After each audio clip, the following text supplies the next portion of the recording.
Hi, I'm Cookie, and if you like tortoises dressed up like women, then please consider donating to my Kickstarter campaign. That sounds like the worst Kickstarter campaign in the world. One player. All right, this is gonna be a party. And today's wrong answer of the game is brought to you by Pee and Pool Toilets. You're in for a great deal. Sniff out our sponsors' wrong answer of the game, and you'll end up with a great prize and serious cash. Okay, let's hit it. Get ready, time for question one. First, oh bother, where art thou?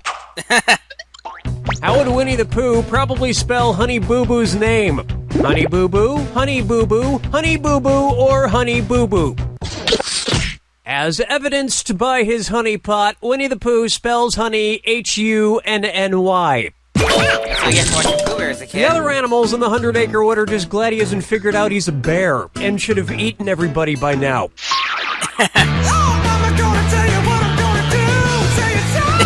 That's actually really funny. Take a stab at... And I was like, pithy, oh. And it's time for a tweet, dis or dat. I was expecting a Billy O'Brien question, but this works too. I'm going to read off 7 Justin Bieber tweets, and for each one, I need you to tell me if it received more than 50,000 favorites or received fewer than 50,000 favorites.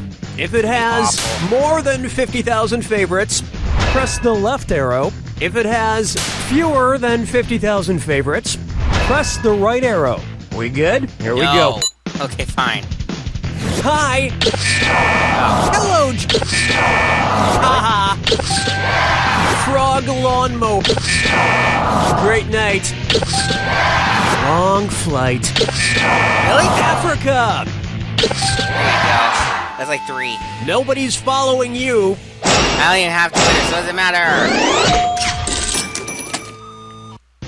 I don't get it. Justin Bieber can write one word on Twitter and a flood of people support it. Yet when I write a long essay about designing women on Facebook, not a single person likes it. Unbelievable. I wonder if they actually that'd be cool to have a Cookie Masters Facebook page. I should look that up. I'll try and do that. Next. And see if that's Please, a thing. Mr. Postman, just leave me the hell alone. According to the title of author James M. Cain's famous 1934 crime novel, what would be the sound of a postman at your door? Sound 1. Sound 2. Sound 3. Go away, nobody's home. It was a try. Allow me. It was James 2. M. Cain wrote the famous crime novel The Postman Always Rings Twice. So if the title is correct, 2 rings would be the sound of a postman at your door. It's just too bad James M. Cain never got the chance to finish his long-awaited sequel, The Jehovah's Witnesses Won't Go Away Until You Turn on the Sprinklers.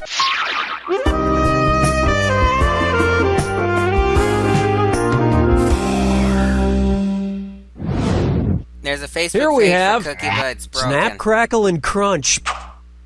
I've been trying to improve my grip lately, so I started this new exercise program where I crack open fortune cookies all day. So, that means... Yeah, that's it. Feel the burn. Cookie fortune twist, cookie masters. That's question type in the game. Okay, let's see what we got. Tomorrow is another day. Oh yeah? Well, which of these Bill Murray characters might disagree? Bob Wiley, Carl Spackler, Phil Connors, or Peter Venkman? I'm trying to go down low because I'm not 100% sure on this one, but I think...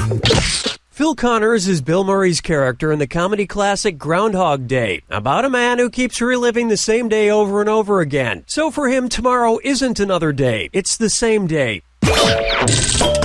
It's just too bad James M. Cain never got the chance to finish his long-awaited sequel, The Jehovah's Witnesses Won't Go Away Until You Turn on the Sprinklers. Wait, what just happened there? Anyway, on to question 5. I don't get it. 5 fingers! For a split second, I thought I wasn't recording, but I am. Next up. Please, Mr. Postman, just leave me the hell alone. Wait, no. We're not doing an extended Groundhog Day bit. Let's just do a question about Earth or something. All right, here we go. Suppose a police officer asked planet Earth, do you know how fast you were going? What would be the best answer?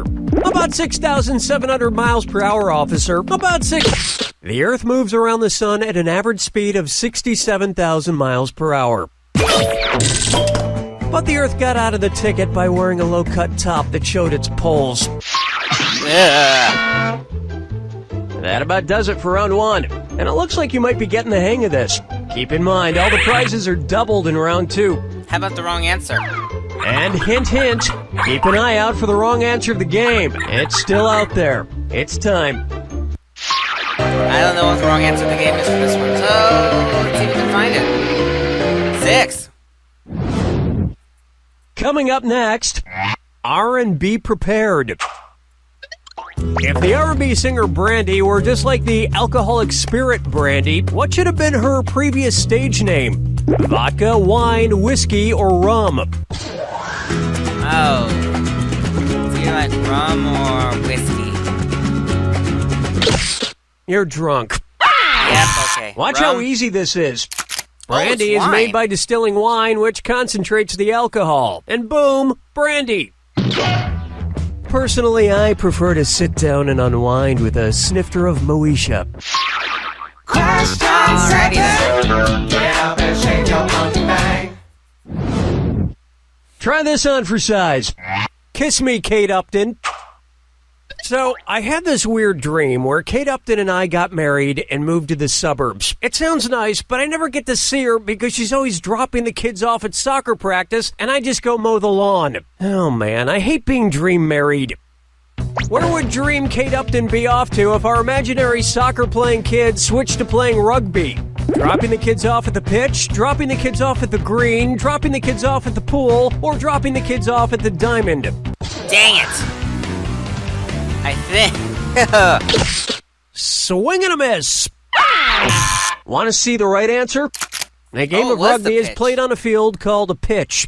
How was I supposed The to know? worst thing is, I'm pretty sure Kate Upton is cheating on me with Dream Ryan Gosling. Why did I dream him up? Wait, I missed the wrong answer. I just realized it. I'm so dumb.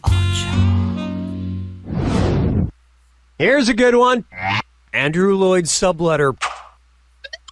What would the Craigslist ad say if the Phantom from the musical Phantom of the Opera wanted to rent out his secret lair? Great view from the attic of the Opera House, roomy tunnels underneath the Opera House, wonderful location across the street from the Opera House, or comfy ghost dimension with portal into Opera House. The Phantom and Andrew Lloyd Webber's long-running musical Phantom of the Opera has a secret lair in the tunnels under the Paris Opera House. Which sounds like a nice place to live, but he's constantly banging on the ceiling telling them to turn that deflator mouse down. I don't get that.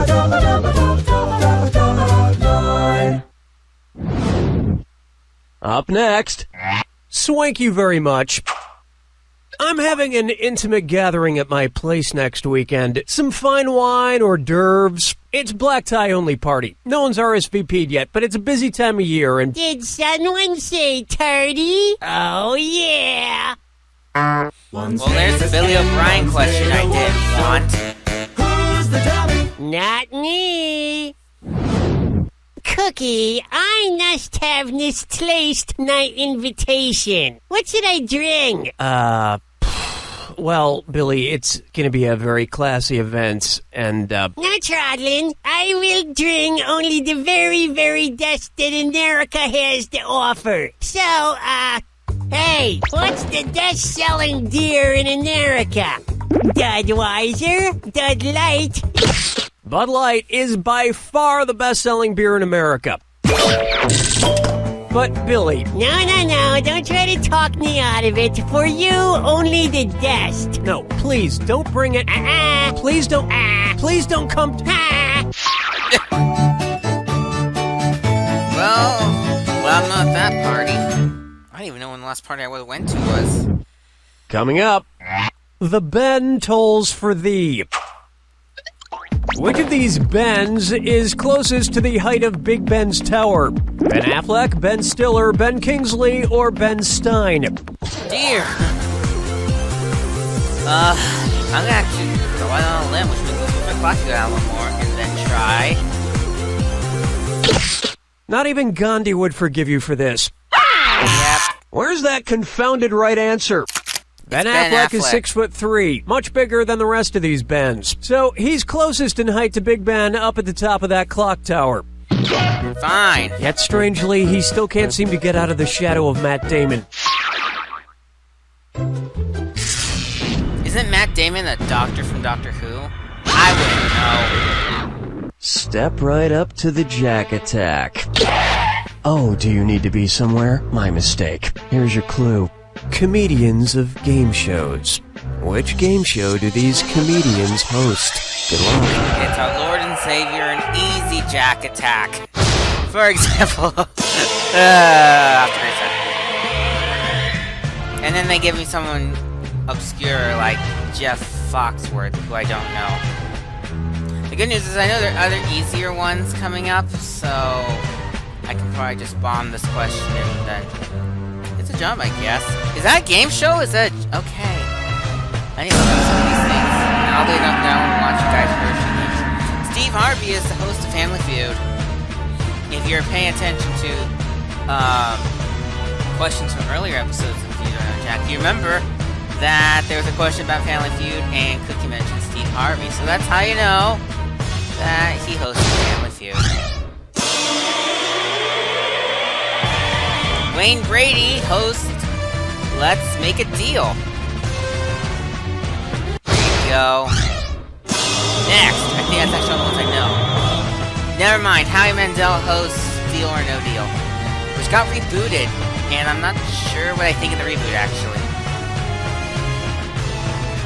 I might need to watch another episode to find out my opinion. There you go. And who's next? Who the heck is Tom Papa? Well, I don't think I'm gonna get it unless I can figure out who this guy is really quickly.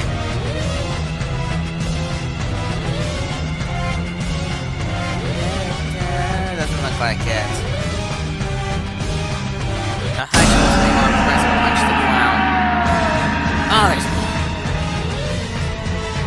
I don't really want to, like, try for any more because I have a pretty decent score and I don't want to ruin it.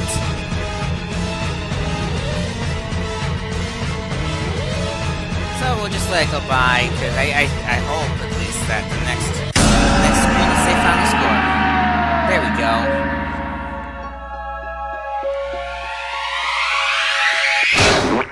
That's all she wrote! Comedians make great game show hosts because they have the ability to wrap up a game with a really funny moment. Like, hey, what's the deal with Benghazi? No. Say, you read that article about student loan debt? No. Hey, a slide whistle! You still got it, Cookie. You don't know Jack.